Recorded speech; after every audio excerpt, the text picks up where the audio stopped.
Hi, this is Wake and you are watching my channel. तो भाई चालू करते हैं, वापस आते हैं अपनी सीरीज पे। तो सीरीज बन रही थी कौन सी? फाइनेंशियल अकाउंटिंग की। तो आज करने वाले भाई फाइनेंशियल अकाउंटिंग का नोवा चैप्टर, नाम है lease transaction concept and classification. तो आज का हम पढ़ेंगे लीज के बारे में, लीज क्या होता है और क्या होता है, किस तरीके की लीज होती है। ठीक है, ये जो सीरीज बन रही है सेमेस्टर फर्स्ट वालों के लिए बन रही है। बीकॉम प्रोग्राम में हो चाहे आप बीकॉम ऑनर्स में हो, वो मतलब वो मैटर नहीं करता, चाहे आप बीकॉम प्रोग्राम में हो चाहे आप ऑनर्स में हो, देख सकते हो सीरीज को।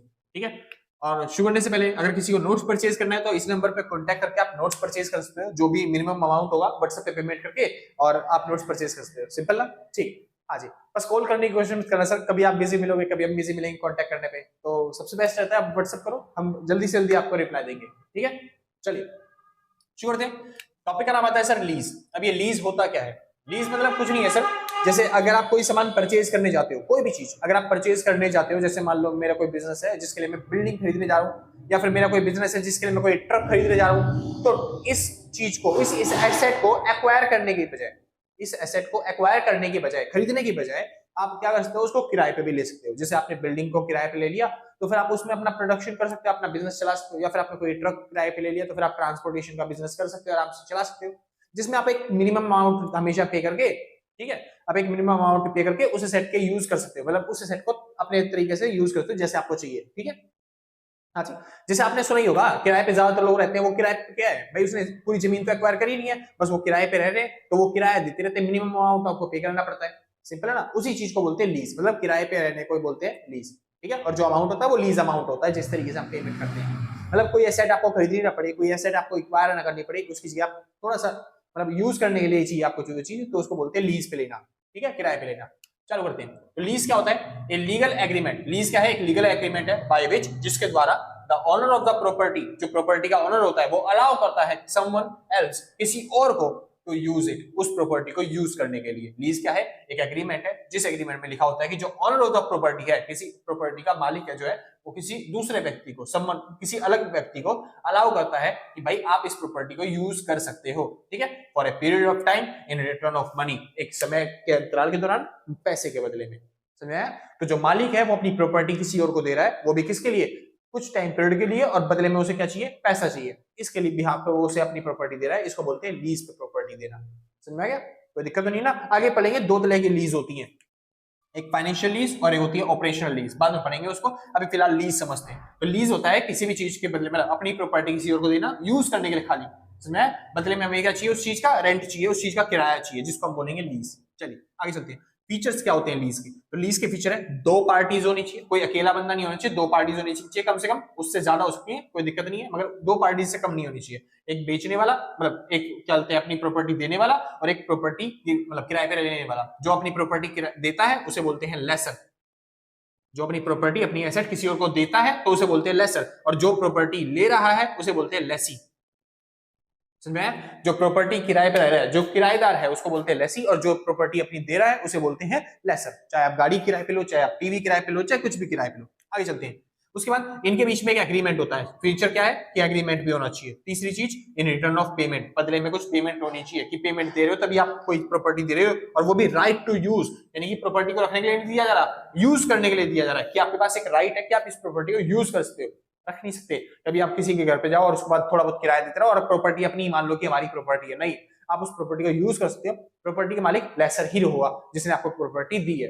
समझ में? हाँ जी, आगे चलते हैं। फिलहाल उसके बाद पीरियड ऑफ टाइम, आपको कुछ समय टाइम पीरियड के लिए ही दे रखी है वो प्रॉपर्टी, हमेशा के लिए नहीं थी। जब तक आपने पेमेंट करके है, जितनी पेमेंट करती है उसी के बिहाफ पे आपको वो प्रॉपर्टी मिली हुई है। ज्यादा टाइम के लिए पेमेंट करोगे तो आपको ज्यादा टाइम के लिए मिलेगी प्रॉपर्टी, कम टाइम के लिए पेमेंट करोगे तो वो कम टाइम के लिए मिलेगी प्रॉपर्टी। सिंपल। चालू करते हैं आगे। आगे क्या होता है भाई? फायदे क्या होते हैं किराए पे लेने के, मतलब लीज पे लेने के फायदे क्या होते हैं? पहला फायदा, सेविंग कैपिटल, आपकी कैपिटल बच जाती है, पूरी एसेट खरीदने की जरूरत नहीं होती, आप थोड़े टाइम के लिए यूज कर सकते हो उसे आराम से, थोड़े से अमाउंट देके बस।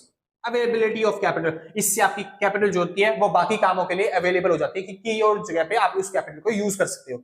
ठीक है, आगे चलते हैं। लेस फॉर्मेलिटी, इसके अंदर ज्यादा फॉर्मेलिटी नहीं होती, क्योंकि अगर आप कोई चीज परचेज करने जाते हो तब पूरी ओनरशिप चेंज करनी पड़ती है उस मालिक से, आपके पास आप मालिक बनने वाले हो उस चीज का मालिक, अब आप बने वाले, तो सारी फॉर्मेलिटी अपनानी पड़ती है। आप उस चीज को खरीद रहे हो, उसकी पेमेंट कर रहे हो, बाकी सब फॉर्मेलिटीज देखनी पड़ती है। ठीक है, जितने भी डॉक्यूमेंट्स होते हैं वो सब चीजें, जैसे आप खुद ही सोच लो, जब आप कोई प्लॉट लेने जाते हो या फिर कोई जगह लेने जा रहे हो, कोई किले जमीनें लेने जा रहे हो, तो वहां पे कितनी प्रॉपर्टी होती है, या फिर आप कोई गाड़ी इशू कर मतलब निकलवाने जा रहे हो तो कितनी प्रॉपर्टी होती है, कितने मतलब कितने डॉक्यूमेंट्स देने पड़ते हैं, कितने ट्रांजेक्शन करने पड़ते हैं, या फिर कितनी फॉर्मेलिटी निभानी पड़ती है। वहीं पे जब किराए पे कोई चीज लेते हो तो उतनी ज्यादा फॉर्मेलिटी नहीं होती, क्योंकि मालिक तो चेंज नहीं कर रहे ना, बस कुछ टाइम पीरियड के लिए दिया जा रहा है। चलिए आगे चलते हैं। टेक्निकल सपोर्ट, अगर कोई उसके अंदर कोई खराबी आ जाती है, कोई दिक्कत आती है, तो फिर टेक्निकल सपोर्ट भी मिल जाता है। क्योंकि अगर मान लो किसी चीज के मालिक आप बन गए, जैसे ट्रक है, ट्रक के मालिक आप बन गए और ट्रक में कोई खराबी आ गई, तो फिर वहां पे क्या वो ठीक करने आई कंपनी? नहीं, कंपनी बेच देती है, मगर बदले में चार्ज करती है आपसे पैसे, यानी कि आपको ही पेमेंट करनी पड़ती है। समझा? किसी चीज के मालिक अगर आप हो और उसमें लॉस होता है तो फिर आपको ही पेमेंट करनी पड़ती है, सिंपल ना। लेकिन अगर कोई चीज आप किराए पे ले रहे हो और उसमें अगर कोई खराबी मिल गई, तो मालिक जो है वो टेक्निकल सपोर्ट के लिए आ जाता है कि हाँ भाई मैं ठीक करवा दूंगा, कोई दिक्कत नहीं, मेरी चीज है, क्योंकि आखिर में उसी से पैसे कमाने में, वो किराए पे देके उसे। आगे चलते हैं। बदले में रेंट भी मिलता है मालिक को बदले में, ये इसकी फीचर मतलब फायदा है। अगली चीज टैक्स बेनिफिट, इसका टैक्स बेनिफिट भी मिलता है, क्योंकि जैसे अगर आप कार परचेज करने जा रहे हो तो उसमें टैक्स ज्यादा देना पड़ेगा। किसी चीज को परचेज करने पे, बिल्डिंग परचेज करने पे, कार परचेज करने पे, कोई भी चीज परचेज करने पे आपको टैक्स देना पड़ेगा, क्योंकि वो चीज आपने एक्वायर करी। लेकिन वहीं पे टैक्स बेनिफिट मिल जाता है, क्योंकि ये जो होता है लीज एक तरीके से माना जाता है, रेंट एक तरीके से खर्चा है, एक्सपेंस है, तो इस पर तो टैक्स देना नहीं पड़ता, तो बल्कि जो आपको प्रॉफिट है उसको और कम कर देता है। जैसे आपने कोई चीज खर्च मान लेते हैं, आपने मान लेते हैं 10 लाख रुपए कमाए, ठीक है, और आपने 10 लाख में से कोई प्रॉपर्टी ली 4 लाख रुपए की, या फिर क्या प्रॉपर्टी कौन सी 4 लाख में आती है, मान लो कोई आपने बाइक निकलवा लिया, फिर कोई कार निकलवा लिया आपने 4 लाख रुपए में, तो उस पे आपको टैक्स देना पड़ेगा गाड़ी खरीदने पे, क्योंकि आपने कोई एसेट परचेज करी है।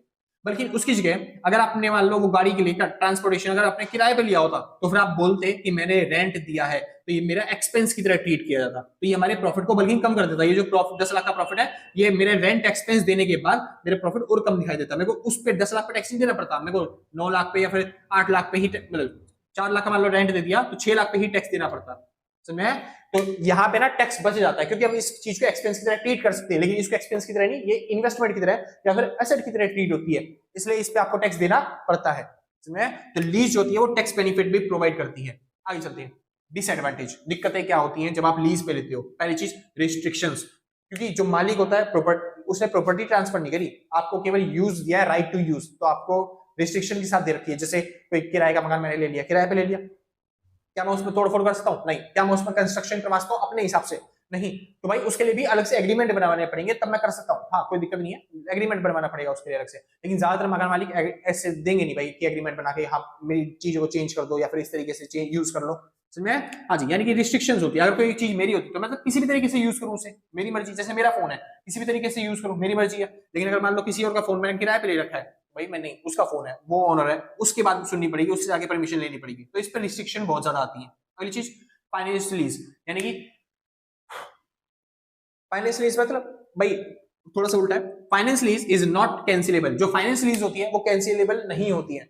जैसे फॉर एग्जांपल के तौर पे दो तरह की लीज बोल रही थी मैंने, होगी फाइनेंस लीज और दूसरी कौन सी होगी? Operating lease. तो फाइनेंस लीज जो होती है ना वो कैंसिलेबल नहीं होती, उसको कैंसिल नहीं कर सकते। एक बार आपने किराए पे कोई सामान ले लिया तो वो किराए पे रहेगा। जैसे कि एग्रीमेंट बताया था, लिखा नहीं क्या एग्जांपल? कोई नहीं, फाइनेंस लीज जो होती है वो कैंसिल नहीं होती। फाइनेंस लीज के लिए देखो ये बता दूं अभी, चलिए जी चालू करते हैं। अभी से पहले डिफरेंस बता देता हूं उनका, ठीक है? लीज आगे भी बताना ही है। सुनिए, जो लीज होती है वो दो तरह की होती है। पहली लीज होती है फाइनेंस लीज और दूसरी होती है ऑपरेशनल लीज। फाइनेंस लीज क्या होती है और ऑपरेशनल लीज क्या होती है? दोनों का मतलब सेम ही है कि आप किराए पे कोई सामान ले रहे हो, समझे? बदले में आपको रेंट देना पड़ रहा है उस पर। अब दोनों में डिफरेंस क्या है? ये दोनों के डिफरेंस, पहली चीज, ये वाली जो लीज होती है ना एक तरीके से ऐसी होती है रेंटल चीजों पे। जैसे आपने रेंट पे कोई मकान लिया है, एक तरीके से उस तरह की लीज है। यानी कि इसके अंदर ना प्रॉपर्टी की जो ओनरशिप है वो ट्रांसफर नहीं होती, यानी does not transfer the owner, यानी कि ओनर वही रहता है, मालिक वही रहता है। ये चीजें कौन सी है? इनका मालिक वही रहता है। जैसे कि मान लो मैंने कहीं पे जगह ली है, कोई किराए पे मकान ले लिया, तो उसका मालिक जो है वो वही रहेगा जो पहले था, बस मैं उसको किराया दे रहा हूँ उस चीज का। ले भाई किराया, क्योंकि मैं आपकी प्रॉपर्टी का यूज कर रहा हूँ, समझ में? ठीक। अब फाइनेंशियल लीज क्या होती है? फाइनेंशियल लीज अलग तरह की लीज है। इसमें मैं जो किराया दे रहा हूँ ना चीजों का, एक तरीके से मैं उसकी किस्त दे रहा हूँ, और कुछ टाइम बाद वो प्रोडक्ट या फिर प्रॉपर्टी वो मैं खरीद लूंगा। ऐसा कब होता है? ऐसा होता है फोन्स में। कैसा होता है? कम ऐसा होता है फोन्स के अंदर। जैसे आप मान लो आपने किस्तों में फोन ले लिया, अगर आप पूरी पेमेंट करके लेते हैं तब तो वो नॉर्मल चीज होगी, आपने परचेज कर लिया वो। लेकिन अगर आप किस्तों में ले रहे हो, आप उसको किराया दे रहे हो एक तरीके से कि मैं आपका फोन यूज कर रहा हूँ और मैं इसकी किस्त देता रहूँ, वो 1000 रुपए 2000 रुपए जो भी आपकी किस्त जा रही है, उसमें क्या होगा, धीरे धीरे आप प्रॉपर्टी के लिए पैसे देते जा रहे हो, पैसे देते जा रहे हो, एक टाइम पे ऐसा आएगा जब प्रॉपर्टी की वैल्यू गिर जाएगी और वो जो प्रोडक्ट है आपको ही परचेज करना पड़ेगा। सुनिए दोनों लीज में डिफरेंस कैसे होता है बताता हूं। देखिए श्योर थे, आपने पढ़ा होगा एसेट, बेसिक समझा रहा हूं, समझिए दोनों लीज में डिफरेंस क्या है। आपने पढ़ा होगा एसेट, एसेट ना दो तरह की होती है। पहली एसेट वो होती है जिनकी फ्यूचर वैल्यू बढ़ने वाली है, एक वो होती है जिनकी फ्यूचर वैल्यू घटने वाली है। दो तरह की एसेट होती है, एक फ्यूचर वैल्यू जिसकी बढ़ने वाली है, एक की फ्यूचर वैल्यू घटने वाली है। एग्जांपल के तौर पे जैसे गोल्ड, गोल्ड की फ्यूचर वैल्यू जो फ्यूचर में जाके बढ़ेगी, बहुत अच्छी। जैसे कि बिल्डिंग, इसकी फ्यूचर वैल्यू बढ़ेगी, लैंड फ्यूचर वैल्यू बढ़ेगी। ये एसेट ऐसी होती है जिनकी फ्यूचर में जाके वैल्यू बढ़ने वाली है, ठीक है। दूसरी एसेट ऐसी होती है जिनकी फ्यूचर में जाके वैल्यू गिरने वाली है, जैसे कि फोन। आज कोई फोन मैंने 50,000 का लिया, क्या 10 साल बाद भी वो 50,000 का रहेगा? नहीं, उसकी फ्यूचर वैल्यू क्या हो जाएगी, कम हो जाएगी, गिर जाएगी। मतलब उन पे लगता है डेप्रिसिएशन। इन पे क्या लग रहा है, इन पे लग रहा है एप्रिसिएशन, इन पे लगता है डेप्रिसिएशन। सुन में और एग्जांपल पूछ रहे हो, और एग्जांपल लो जी, जैसे कि क्या बोलते हैं, कार, कोई है, कोई कार की वैल्यू भी गिरेगी, ठीक है। हाँ जी, इसके अलावा और कोई एग्जांपल, इसके अलावा कोई भी एग्जांपल ले लो। ये जो बोर्ड जिसपे मैं लिख रहा हूं, ये फ्यूचर में बढ़ के थोड़ी ना भी लिखेगा, सस्ते में जाएगा, यानी कि इसकी फ्यूचर वैल्यू क्या होगी, गिरेगी। इन पे लगता है, इन एसेट पे लगता है डेप्रिसिएशन, इन एसेट पे लगता है एप्रिसिएशन, इनकी वैल्यू बढ़ती है, उन एसेट पे लगता है डेप्रिसिएशन, उनकी वैल्यू गिरती है। समझ में? चलिए अब मान लो मैंने कोई बिल्डिंग, मान लो मैं किसी बिल्डिंग के पास गया, मैं बिल्डिंग खरीद नहीं रहा, मैं लीज पे रहा हूं, मतलब किराए पे ले रहा हूं, ठीक है। तो मैं उसका हर महीने के लिए तौर पे मैं 10,000 रुपए रेंट दे रहा हूं उसका, ठीक है। अब 10,000 रुपए मैं जो रेंट दे रहा हूं, तो क्या मैं प्रॉपर्टी खरीद पाऊंगा? नहीं, मैं जो रेंट दे रहा हूं उसको यूज करने का दे रहा हूं, ठीक है। और धीरे धीरे प्रॉपर्टी की जो वैल्यू है वो बढ़ेगी। तो जो मालिक है वो अपनी प्रॉपर्टी को बेचना नहीं चाहता, ये जो प्रॉपर्टी है वो मालिक की रहेगी, बस खाली मैं उसको यूज करने का रेंट दे रहा हूं, इतना सिंपल। चलिए इस वाले लीज पे आते हैं। इस वाले लीज पे मैं कह रहा था, मैंने कोई फोन लिया है 15-20 लाख रुपए का मान लेते हैं, ठीक है। वही सोने वाला फोन ले लिया जो की टेक्निकल गुरुजी के पास है, ठीक है। हाँ जी, मान लो मैंने 10 लाख रुपए, मतलब 10,000 रुपए मेरी महीने की क्या जा रही है, उस पर किस्त जा रही है, मेरे को जैसे रेंट था वैसे ही मेरे को किस्त देना पड़ रहा है। अब वो जो फोन है सोने का, मतलब सोने का मान लो वैसे ही नॉर्मल फोन है, वो मेन फोन गोल्ड की तरह मत ट्रीट करना, फोन की तरह। तो वो जो फोन है उसकी वैल्यू क्या होगी, गिरेगी। वो कह रहा है सोने का फोन है, वैल्यू बढ़ेगी। भाई मैं गोल्ड की तरह नहीं मान रहा उसको, मैं फोन की तरह मान रहा हूँ, फोन की तरह ट्रीट करो उसको, ठीक है। हाँ, एग्जांपल तभी समझ में आएगा। मान लो कोई फोन है, सोने का नहीं है मगर वो फोन है, खाली 10 लाख रुपए का फोन है, ठीक है। चालू करते हैं, सुनिए। तो फोन जो है मैं उस पर क्रेडिट दे रहा हूँ 10,000 रुपए महीना, ठीक है। अब फ्यूचर में जाके बिल्डिंग की वैल्यू, गोल्ड की वैल्यू तो बढ़ने वाली थी, लेकिन इस फोन की वैल्यू क्या होने वाली है, घटने वाली है। तो फ्यूचर में जाके जैसे जैसे मैं लंबे समय तक इसको यूज करूंगा, मैं उस पर रेट तो दे रहा हूं मैं उसको यूज करने का, लेकिन फ्यूचर में जाके उसकी वैल्यू क्या होने वाली है, गिरने वाली है। एक टाइम ऐसा आएगा इस फोन की वैल्यू कितनी हो जाएगी, 5,000 रुपए रह जाएगी बस खाली गिर के। इसकी वैल्यू तो बढ़ेगी लेकिन इसकी वैल्यू क्या हो जाएगी, कम हो जाएगी। तो क्या वो मकान मालिक जो होगा, वो जो फोन का ऑनर होगा, वो बोलेगा भाई ये जो फोन है ये मेरा फोन है, या फिर क्या बोलते हैं मैं इससे और नहीं कमा पा रहा, या फिर मेरे को नुकसान हो जाएगा, यही तो बोलेगा ना वो, मेरा फोन था और मेरा नुकसान हो जाएगा। तो इस वजह से जो ऑनर होता है, इन चीजों के ऑनर जिसकी वैल्यू गिरने वाली होती है, इन चीजों के ऑनर जो होते हैं वो इनको लीज पे नहीं देते। मतलब सॉरी भाई नो, इशारा बाहर से, ठीक है। इस प्रॉपर्टी के जो ऑनर होते हैं वो लीज पे देते हैं, किराए पे देते हैं, लेकिन इस तरह किराए पे नहीं देते जिस तरीके से दे रहे हैं। ये बोलते हैं आपको जो इंस्टॉलमेंट पेमेंट करनी है वो 10 नहीं करनी, आपको 15 करनी है। 15 कैसे, 10 तो आपको रेंट है उसको यूज करने का, 5 उसको परचेज करने का भी वो किराया है, एक तरीके से एक्स्ट्रा पेमेंट करनी है आपको उसको परचेज करने के लिए, क्योंकि फ्यूचर में उसकी वैल्यू गिरने वाली है। वो लॉस थोड़ा ना बियर करूंगा मैं, वो सारा का सारा लॉस आपको बियर करना पड़ेगा, क्योंकि आप 15 दे रहे हो, दे रहे वो प्रॉपर्टी ही किसकी हो जाएगी, आपकी हो जाएगी। समझ में? ये जो फोन है आपका ही हो जाएगा सीधा, हमें को वापस प्रॉपर्टी नहीं चाहिए। आपने प्रॉपर्टी के लिए भी पेमेंट कर दी जो लीज की तरह पेमेंट कर रहे हो। समझा? तो दो तरीके की प्रॉपर्टी होती है, एक प्रॉपर्टी जिसको हम पेमेंट करते रहते हैं लेकिन वो प्रॉपर्टी हमारी नहीं होती, वो ऑनर की ही रहती है, और एक प्रॉपर्टी ऐसी जिसकी हम लीज देते हैं, किस्त देते रहते हैं और बदले में वो प्रॉपर्टी भी हमारी हो जाती है। समझा? जैसे कार की किस्त देते रहते हो, तो आप लॉन्ग टर्म बाद जब आपने किस्त पूरी चुका दी तो कार ही आपकी हो जाती है, क्योंकि आपने पूरी पेमेंट कर दी प्रॉपर्टी की। लेकिन इसकी वो केस, इसमें वो केस नहीं होता। और सब बढ़िया? हाँ, आज किस तूने व्हाट्सएप पे मैसेज चेक नहीं किया हो ना? हाँ भाई, शुक्र थे वापस। तो हम कहाँ पे थे? इतना समझ आ गया ना भाई? हाँ जी। तो एक प्रॉपर्टी ऐसी होती है जिसकी वैल्यू बढ़ती है, एक प्रॉपर्टी ऐसी है जिसकी वैल्यू गिर जाती है। तो अगर आप किस्त देते हो, लीज पेमेंट करते हो, तो ये वाली प्रॉपर्टी है वो ओनर अपने पास ही रखता है, वो आपको ट्रांसफर नहीं करेगा। ये वाली पेमेंट जो है, जो ओनर है वो आपको ट्रांसफर देता है, मतलब ये वाली जो प्रॉपर्टी है वो आपको ही ट्रांसफर कर देता है, ठीक है।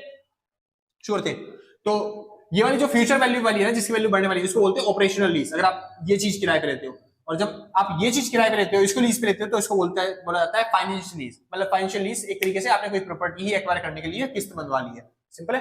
हाँ जी, एग्रीमेंट रखा है लाइक एंड लोन एग्रीमेंट। ये लोन के एग्रीमेंट की तरह होता है, जैसे कि आपने फोन लोन पे लिया है, किस्तों पे लिया है इसमें। और ये क्या होता है, लाइक एंड रेंटल एग्रीमेंट, कोई रेंटल एग्रीमेंट की तरह होते हैं ये वाली लीज, सिंपल सर। हाँ जी, बाकी आपको बाद में देखो लिखा हुआ है, does not transfer the owner, ownership transfer नहीं होती इसमें। इसमें रिस्क और रिवार्ड जो होता है वो ओनर का ही होता है, मतलब कि ओनर को ही सारी चीजें देखनी पड़ती है, जो भी उसका मालिक होता है। कौन सी प्रॉपर्टी में, उस प्रॉपर्टी में। मतलब अगर कोई खराबी होती है फोन के अंदर, तो वो मेरे को ही झेलनी पड़ेगी। इसमें कोई खराबी होती है तो मालिक ठीक करवाएगा, लेकिन इसमें जो कोई खराबी होती है तो वो मेरे को ही ठीक करवानी पड़ेगी, मालिक कोई नहीं करवाता। ठीक, ठीक है। मेंटेनेंस एक्सपेंस किसको करने पड़ते हैं, लेसी को। लेसी कौन होता है, बताया था, जो उस प्रॉपर्टी को किराए पे ले रहा है, मतलब किराए पे लेने वाला। और इसमें मेंटेनेंस एक्सपेंस को बियर करता है जो लेसर होता है, यानी जो बिजनेस का ओनर था पहले पुराने वाला, इसमें मतलब ओनरशिप तो चेंज होती नहीं, तो पुरानी ओनर होता है लेसर, तो लेसर ही इसको बियर करता है। लेकिन इसमें ओनरशिप चेंज हो जाती है, मालिक चेंज हो जाता है, तो इसमें जो लेसी होता है वो इसमें जितने भी मेंटेनेंस एक्सपेंस है वो बियर करता है। उसके बाद ऑप्शनल रिस्क, यानी अगर कोई दुर्घटना होती है, कोई टूट टाट हो जाती है, तो फिर उसका रिस्क किसके ऊपर जाता है, लेसी के ऊपर। लेकिन इसमें कोई दुर्घटना होती है तो फिर उसका भार किसके ऊपर जाता है, लेसर के ऊपर। अगला agreement and term and condition flexible, जो इसमें एग्रीमेंट और टर्म एंड कंडीशन जो होती है वो फ्लेक्सिबल होती है, समझ में। लेकिन इसमें और ज्यादा फ्लेक्सिबल होती है, क्योंकि जो ऑनर होता है वो अपने हिसाब से टर्म एंड कंडीशन कुछ भी डिसाइड कर सकता है, क्योंकि उसे ऑनरशिप तो ट्रांसफर करनी नहीं है, तो अपने हिसाब से रेंट की जो भी एग्रीमेंट होगा वो बना सकता है। लेकिन उसमें फिक्स होता है एग्रीमेंट कि आपको ऑनरशिप ट्रांसफर करनी है, एक्चुअल में जाके बाद में तो मालिक वही बनने वाला है, तो उसमें ज्यादा टर्म एंड कंडीशन होती नहीं है। मतलब है दोनों में ही टर्म एंड कंडीशन फ्लेक्सिबल, आप किसी तरीके से चेंज कर सकते हैं, मगर ये वाली जो है वो ज्यादा फ्लेक्सिबल है इससे। आगे चलते हैं। ऑप्शन परचेज, परचेज करने का ऑप्शन इसमें मिलता है, यानी कि इसमें आप समय असेट को परचेज कर सकते हो, लेकिन इसके अंदर परचेज करने का ऑप्शन नहीं मिलता है असेट को, आप असेट को परचेज नहीं कर सकते। बस ये डिफरेंस था फाइनेंशियल लीज और ऑपरेशनल लीज में, जो आपको समझ में आ गया होगा, आई होप, मैं होप करता हूँ। Simple sir. हाँ जी, वापस आते हैं अपने टॉपिक पे। तो डिसएडवांटेज क्या है सर, फाइनेंशियल लीज जो होती है वो नॉट कैंसिलेबल होती है, आप कैंसिल नहीं कर सकते। जैसे आपने कोई फोन किस्तों पे लिया तो आप बीच में कैंसिल नहीं कर सकते, आपको वो फोन लेना ही पड़ेगा, एक्वायर करना पड़ेगा, फाइनेंशियल लीज। लेकिन इसको कैंसिल कर सकते हो, मैंने कोई रेंट मतलब रूम लिया कोई रेंट पे, अब मेरा मन नहीं है रहने का, तो मैं कैंसिल कर सकता हूं उसे कि मैंने को नहीं लेना। ठीक है भाई। हाँ जी। No benefit from increase in value, किसी भी वैल्यू को इंक्रीज, मतलब वैल्यू इंक्रीज होने से कोई भी बेनिफिट नहीं मिलता। जो फाइनेंशियल लीज होती है ना, इसमें कोई भी बेनिफिट नहीं मिलता कोई भी वैल्यू बढ़ने से। जैसे एसेट जो थी, इसमें एसेट बढ़ी थी तो फिर किसका फायदा था, लेसर का, जो भी लेसर है उसको फायदा मिलता है। और इसमें एसेट की वैल्यू बढ़ती नहीं है, यानी कि लेसी, अगर कोई लेसी है, अगर उसकी एसेट की वैल्यू बढ़ रही है, क्योंकि इसमें तो एसेट की वैल्यू बढ़ती नहीं, खाली एसेट की वैल्यू इसमें बढ़ती है, और इसमें अगर कोई एसेट की वैल्यू बढ़ रही है तो फिर ये एसेट है किसकी, जो ओनर था, लेसर था, तो उसको ही फायदा मिलता है। समझे। जो लेसी है, जो किराए पे ले रहा है, क्या उसको फायदा मिलेगा, नहीं, उसको फायदा नहीं मिलता एसेट की वैल्यू बढ़ने से। तो ये एक दिक्कत आ जाती है। उसके बाद debt financing versus lease financing. Lease financing जो होती है ना, वो तब फीकी पड़ जाती है, मतलब लीज जो है वो तब फीकी पड़ जाती है जब आपका डेट फाइनेंसिंग जो होती है वो ज्यादा हो आपसे। इस टॉपिक को समझाता हूं, समझिए ध्यान से क्या कहना चाह रहा है। सुनिए, सपोज करते हैं सर कोई 10 लाख की प्रॉपर्टी है, आप अगर परचेज करना चाहते थे तो फिर उसका प्राइस था 10 लाख रुपए में, आप उसे परचेज कर सकते थे। ठीक है, चलिए, तो आपने परचेज करने की ना सोची, आपने सोचा हम रेंट पे लेंगे उस प्रॉपर्टी को, तो आपने रेंट पे लिया उस प्रॉपर्टी को, और उसका रेंट है 10,000 रुपए पर मंथ। यानी कि 10,000 रुपए पर मंथ क्या हो गया, 10 लाख का कितना परसेंट है ये 10 लाख का है 1%, 1%। ये क्या है, 10 लाख का 1%। अरे 10 लाख का 10% 1 लाख होता है, और 1 लाख का 10% 10,000 होता है, तो ये 1% हो गया। निकाल के देख लेना ऐसे, क्या सिखा रहा हूं मैं अभी बाढ़ की तरह। 10 लाख मल्टीप्लाई में 1/100, तो इससे 2 जीरो से 2 जीरो गई, आ गया 10,000। तो इसका सॉरी भाई, सॉरी, शुरू करते हैं। 10 लाख का 1% कितना हो गया, 10,000। ठीक है, तो 10,000 रुपए जो है वो रेंट बन गया उसका, यानी कि 1%। ठीक है, यानी अगर साल का मारा जाए तो 12% बनता है इसका रेंट। ठीक है, सिंपल था, कोई दिक्कत नहीं, आपको 12% देना पड़ेगा। मान लो अगर इसकी जगह आप कहीं पे जाते और वो उनसे बोलते सर, कहते कि हमको लोन चाहिए, आप किसके पास जा रहे हो, बैंक के पास, उनसे क्या बोल रहे हो, हमको क्या चाहिए, लोन।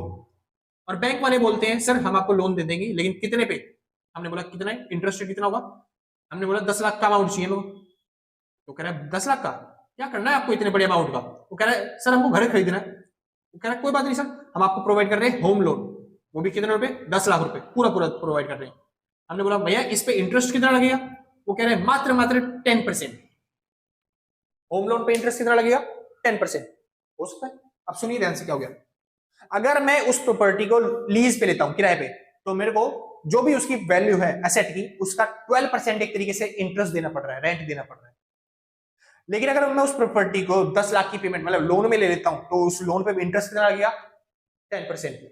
मतलब समझ रहे हो, मान लो अगर मेरे पास 10 लाख रुपए होते, देखो अगर मेरे पास मान लो कुछ भी नहीं है मेरे पास, मैं खाली बैठा हूं, मैं सोच रहा हूं क्या करूं, मैं सोच रहा हूं क्या करूं, प्रॉपर्टी को किराए पे लूं या फिर खरीद लूं प्रॉपर्टी को, मेरे पास एक भी रुपया नहीं है अभी। तो अगर मैं किराए पे लेने जाता हूं, वो बोलता है मेरे को 10,000 रुपए पर मंथ किराया देना पड़ेगा, यानी कि मेरे को साल के देने पड़ेंगे 1,20,000 रुपए पूरे पूरे। हर साल मेरे को कितना देना पड़ेगा, 1,20,000 रुपए। और वो प्रॉपर्टी भी मेरी नहीं होगी, क्योंकि मैं रेंट पे रहने आया हूँ। प्रॉपर्टी किसकी रहेगी, लेसर की, जो वो बेच रहा है प्रॉपर्टी, ओनर जो है उस मालिक मतलब प्रॉपर्टी का। ठीक, मैंने अगर बेचना चाहता हूँ तो कितने में बेच रहे हो, वो कह रहा 10 लाख। और मैंने देखा बैंक से अगर मैं 10 लाख का लोन ले लेता हूं, तो मेरे को बैंक को कितना देना पड़ेगा हर साल, हर साल मेरे को कितना देना पड़ेगा, मेरे को 10%, यानी कि 1 लाख रुपए देने पड़ेंगे बस खाली। सुनिए अब, तो मैं क्यों ना बैंक से लोन ले लूं, 10 लाख रुपए से वो प्रॉपर्टी परचेज कर ली, प्रॉपर्टी परचेज कर गई तो प्रॉपर्टी मेरी है, जो भी उसमें अंदर इंक्रीमेंट होगा, उसकी जो वैल्यू बढ़ेगी, एप्रिसिएशन होगा, वो सारा प्रॉफिट भी मेरा है, मेरे को उस पर कोई रेंट भी नहीं देना पड़ रहा। ये जो 10 लाख है बस केवल इस पे इंटरेस्ट देना है, वो भी कितना परसेंट, 10%। रेंट 12% था, इस पे 10% मेरे को इंटरेस्ट देना है बस खाली। तो मेरे को क्या फायदा मिल रहा है, डेट का फायदा मिल रहा है। इसमें क्या फायदा मिल रहा है मेरे को, डेट का फायदा, यानी कि डेट फाइनेंसिंग अगर सस्ते में मिल रही है आपको, जो कोई लोन है अगर सस्ते में मिल रहा है, तो लीज फाइनेंसिंग उस टाइम पे काम नहीं करती। लोग किराए पे लेना पसंद नहीं करेंगे, क्योंकि इंटरेस्ट रेट मतलब परिणाम के हिसाब से देख लो, आपको 12% का इंटरेस्ट रेट देना पड़ रहा है, लेकिन यहाँ पे आपको ज्यादा सस्ते में मिल जाएगी चीज। तो अगर डेट पे आपको मिल जाता है, सस्ते पे डेट मिल जाता है, तो लीज फाइनेंसिंग काम नहीं करती। सिंपल भाई, कोई दिक्कत तो नहीं ना। हाँ जी, ये था सारा थ्योरी पोर्शन। इसके बाद हमें करना है लीज के अंदर प्रैक्टिकल पोर्शन, जिसके अंदर हम न्यूमेरिकल सॉल्व करना चालू करेंगे। ठीक है भाई, हाँ जी। और वीडियो ज्यादा लंबी ना बन जाए, इसके लिए थोड़ा सा ध्यान से देख के करना पड़ रहा है भाई। 21 मिनट की वीडियो ऑलरेडी बन चुकी है, तो ज्यादा पढ़ाऊंगा तो बोर हो जाओगे। तो एक काम करेंगे, इस वीडियो को छोड़ के दूसरा पार्ट बनेगा न्यूमेरिकल्स के लिए, ठीक है, उसमें समझाऊंगा जितने भी न्यूमेरिकल्स है। समझ में आ गया ना भाई, टाइम दे दिया था नोट करने के लिए, तुम नोट कर सकते थे आराम से, पीछे बैक जाके कर लेना, स्क्रीनशॉट ले लेना। चलो इसके बाद सुनिए, तो जब हम न्यूमेरिकल करेंगे उसमें कुछ टॉपिक्स आएंगे, टर्म्स आएंगे, उसके बारे में पढ़ लेते हैं जब हम न्यूमेरिकल करेंगे। लीज फाइनेंसिंग है, यानी कि आपको कुछ टॉपिक्स पढ़ने पड़ेंगे इसके अंदर, जिसके बारे में बात करी जाएगी। दोनों से एक तो है, सुनिए, कोई प्रॉपर्टी है अभी 10 लाख रुपए की, अरे सीधी बात बताता हूं, एक आपको पढ़ना पड़ेगा प्रेजेंट वैल्यू। क्या पढ़ना पड़ेगा, प्रेजेंट वैल्यू, यानी अगर आपने प्रेजेंट में कोई वैल्यू खरीदी, कोई एसेट खरीदी, तो फिर उसकी वैल्यू क्या है। मान लीजिए 10 लाख की प्रॉपर्टी है, तो वो अभी प्रेजेंट में उसकी वैल्यू 10 लाख रुपए, ठीक है। हाँ जी, फिर आपको निकालना पड़ेगा एक के अंदर फ्यूचर वैल्यू। फ्यूचर वैल्यू क्या होता है कि उसमें इंटरेस्ट ऐड होता है, जो भी आप इंटरेस्ट पेमेंट करते हो ना प्रॉपर्टी को लेने के लिए। हाँ जी, मान लो 10% आपने इंटरेस्ट हर साल के लगा रखा है, तो फिर वो फ्यूचर वैल्यू आता है कि 5 साल बाद उसकी प्रॉपर्टी का वैल्यू क्या होगा। ठीक है, फ्यूचर वैल्यू मतलब 5 इयर्स के बाद उसकी प्रॉपर्टी की वैल्यू क्या होगी, उसको बोलते हैं फ्यूचर वैल्यू। आसान है। हाँ जी, जो बीच में एडिशनल जो आपने फालतू पैसा दिया उसको बोलते हैं इंटरेस्ट। समझ में? अच्छा, प्रॉपर्टी में डेप्रिसिएशन भी लगता है, तो वो डेप्रिसिएशन भी अलग से कैलकुलेट करना पड़ेगा। डेप्रिसिएशन मतलब एसेट की वैल्यू का गिरना। समझ? ठीक है, तो ये सारी चीजें आपको कैलकुलेट करनी पड़ेगी। अच्छा, इसके अंदर एक फॉर्मूला और लगेगा, कौन सा, बस एक ही फॉर्मूला है, उसको बोलते हैं कंपाउंड इंटरेस्ट का फॉर्मूला। वो आपको अगर याद है तो फिर आप प्रेजेंट वैल्यू और फ्यूचर वैल्यू सब निकाल सकते हो। मैं फॉर्मूला लिख देता हूं ताकि आप नेक्स्ट वीडियो चालू होने से पहले वो फॉर्मूला याद कर पाओ। जैसे कि फ्यूचर वैल्यू कैसे निकलती है सर, सुनिए, जो भी आपकी प्रेजेंट वैल्यू है, जो भी आप प्रेजेंट वैल्यू उसके साथ बस ये लगा देना 1 प्लस में आई अपॉन में 100 ऊपर n।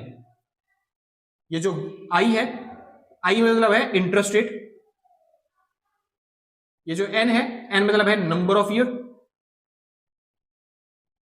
ये जो pv है, pv मतलब प्रेजेंट वैल्यू, और ये जो fv है, fv मतलब फ्यूचर वैल्यू। सिंपल। हाँ जी, इसका उल्टा अगर आप प्रेजेंट वैल्यू निकालना चाहते हो तब भी सिंपल है सर, इस तरीके से निकलेगा। यानी कि प्रेजेंट वैल्यू कैसे निकलेगी, बस इसको इधर लेके डिवाइड कर दो, जो भी फ्यूचर वैल्यू होगी उसके अपोन में आ जाएगा क्या, 1 प्लस में इंटरेस्ट रेट अपोन में 100 की पावर n। इतना सिंपल ये फॉर्मूला है सर कंपाउंड इंटरेस्ट का। अगर आपने पहले पढ़ रखा है तो बहुत अच्छी बात है, वरना फ्यूचर वैल्यू और प्रेजेंट वैल्यू निकालने के टाइम पे हम इसको फॉर्मूले को यूज करेंगे। ठीक है, होप करता हूं कि भाई आज की वीडियो आपको समझ में आ गई होगी। ठीक है, अगर आपको वीडियो अच्छी लगी है तो लाइक शेयर सब्सक्राइब करके पक्का जाना, और आपने पहले से कर रखा है तो सच बता रहा हूं भाई साहब, दिल से, कलेजे से, गुर्दे से, फेफड़ों से, शरीर के अंग अंग से थैंक यू आपको। ठीक है। हाँ जी, मतलब ये छोटे से बाल से भी आपको थैंक यू है, अगर आपने पहले से कर रखा है। अगर आपने नहीं किया कोई बात नहीं है, कोई आपत्ति नहीं आ रही, हम भी हैं, आप भी हैं, मिलते हैं आपके एग्जाम के बाद, ठीक है। लाइक से सब्सक्राइब कर देना, बाद कोई दिक्कत नहीं है, आपत्ति नहीं आ रही बाद में कर देना। अरे कर रहे हो क्या, कोई बात नहीं, कर दो, ठीक है। हाँ जी, अगर आप नोट्स परचेज करना चाहते हैं तो नोट्स परचेज करने के लिए इस नंबर पे कांटेक्ट करना, बाकी सब तो हो ही जाएगा, ठीक है। तो आज के लिए बस नहीं, मिलते हैं कल सेम टाइम सेम जगह, और टाटा बाय बाय। बस एक अच्छा इसका एक और पार्ट बनेगा, बस 2 पार्ट के अंदर इसकी खत्म हो जाएंगी, ज्यादा न्यूमेरिकल्स भी नहीं है इसके अंदर, छोटा सा कंसेप्ट है और छोटा सा कंसेप्ट करवाते ही साथ ही आपका खत्म, मतलब प्रेजेंट वैल्यू और फ्यूचर वैल्यू निकालते ही साथ ही आपका खत्म पूरी बुक, ठीक है। जो आपके डाउट्स होंगे फिर वो ले लेंगे, पास्ट ईयर्स के क्वेश्चन ले लेंगे, ठीक है भाई। आपकी फाइनेंशियल अकाउंटिंग खत्म हो जाएगी भाई। कंप्यूटर वाला पोर्शन है, मेरे पास कंप्यूटर है नहीं और मैं समझा भी नहीं पाऊंगा, तो कंप्यूटर वाला जो पोर्शन है वो 3 चैप्टर है लगभग आपके, ठीक है, कंप्यूटर अकाउंटिंग सिस्टम के। अगर आप देख सकते हो कहीं पे वीडियो तो फिर देख लेना, कंप्यूटर सीखना मतलब टैली सॉफ्टवेयर सिखा रहे हैं उसके अंदर, वो कुछ नहीं सिखा रहे, ठीक है। लेजर कैसे बनाते हैं, वाउचर कैसे बनाते हैं, वो सब चीजें हैं। देखूंगा अगर एग्जाम में आ रहा होगा तो फिर मैं कोशिश करूंगा किसी तरीके से समझाने की, टेस्ट पेपर में पास्ट ईयर्स के पेपर में देखूंगा, अगर आ रहा होगा तो समझाने की कोशिश करूंगा, नहीं आ रहा होगा तो फिर कोई जरूरत भी नहीं पड़ेगी, आप आराम से वैसे ही कर जाओगे, मतलब इतना कंटेंट हो चुका है कि आराम से पास हो जाओगे आप, ठीक है भाई। तो आज के लिए बस नहीं, मिलते कल सेम टाइम सेम जगह, tata bye bye bye bye bye bye.